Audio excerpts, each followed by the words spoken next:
Matagal nang binabaybay ng mga tao ang buhay sa laot. Maging mga paslit ay natuto ng sumabay sa agos at hamon ng ilog sa kalakhang dagupan. Sa pangingisda, nakaangkla ang kanilang pantawid buhay. Subalit, hindi lang pamingwit at sagwan ang kanilang bitbit. Pagpatak ng 3:00 ng hapon ay balde-baldeng tubig naman ang kanilang hahanguin.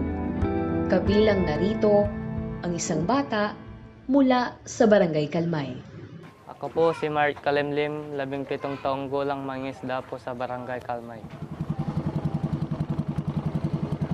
Ang pagiging mangingisda dito ay mahirap dahil bukod sa matumalang isda, marami pang ilog. Hindi lang po tubig sa ilog ang aming pinoproblema, pati po tubig sa aming pang-araw-araw na pamumuhay. Meron naman po kaming paraan para makainom, kaso pati yun walang kasiguraduhan. Kasi po yung binibili po naming tubig na halagang 2 kada galon ay kasing labo ng ilog, tapos madalas lasang kalawang nga po rin yun.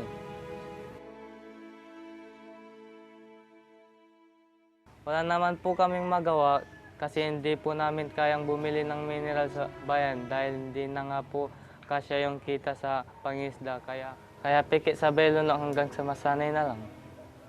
Subok na ang sikmura ng mga matatanda sa tuwing lalagok ng tubig. Gayunpaman, nababahala pa rin silang itaya ang kalusugan ng mga bata sa bawat patak ng murang inumin. Sa aming mga matatanda, okay lang na dip lang iniinom namin, kaso iniisip din namin ng kalusugan ng mga bata.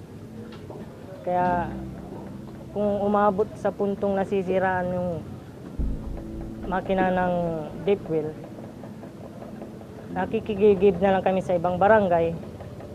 Kaya pag wala talagang magpagkuhanan, umabot sa punto na ginagamit na namin yung tubig ulan. Kung minsan nga, naiinom rin namin kasi wala na nga kaming mapagkuhanan. Mga scientists, yung mga doctors, nag-agree na talagang kailangan natin mag-intake talaga ng mga pure water. The point is, di ba may digestive system tayo na nagre-require ng pure water to digest our food as well to get the optimal nutrient absorption. Yan lang yun. And yun yung parang yung kids talaga is ang binibigyan ng pansin na makadigest sila ng, lalo na yung kanilang immune system is hindi pa nang develop compare sa mga adult. How can we get the quality water? Testing it regularly using the laboratories like we have the water lab. Test it regularly. Ngayon, quarterly, tinetest siya if it is receive the quality of water. Tapos yun, may mga results sila kung kung bumaba or not. Tapos yun, ginagawa nyo ng paraan by using the carbon filter. So yun, may mga ginagamit kami para ma-maintain yung quality ng water. Ayon sa tala ng Department of Health, bumaba ng 80% ang kaso ng diarrhea sa rehiyon, kasabay din ng ilan pang sakit gaya ng cholera, rotavirus at hepatitis. Sinisikap rin ng kagawaran na bisitahin ang mga lugar na gaya ng Kalmay upang mabigyan ng libreng check-up ang mga residente, partikular ang mga bata.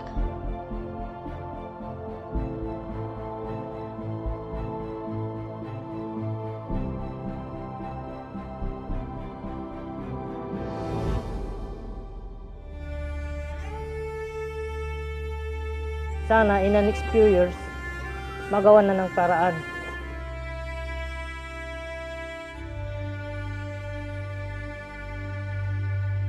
Sana dumating na yung araw na hindi na ako magigib ng 30 galon kasi may malinis na kaming tubig dito sa barangay.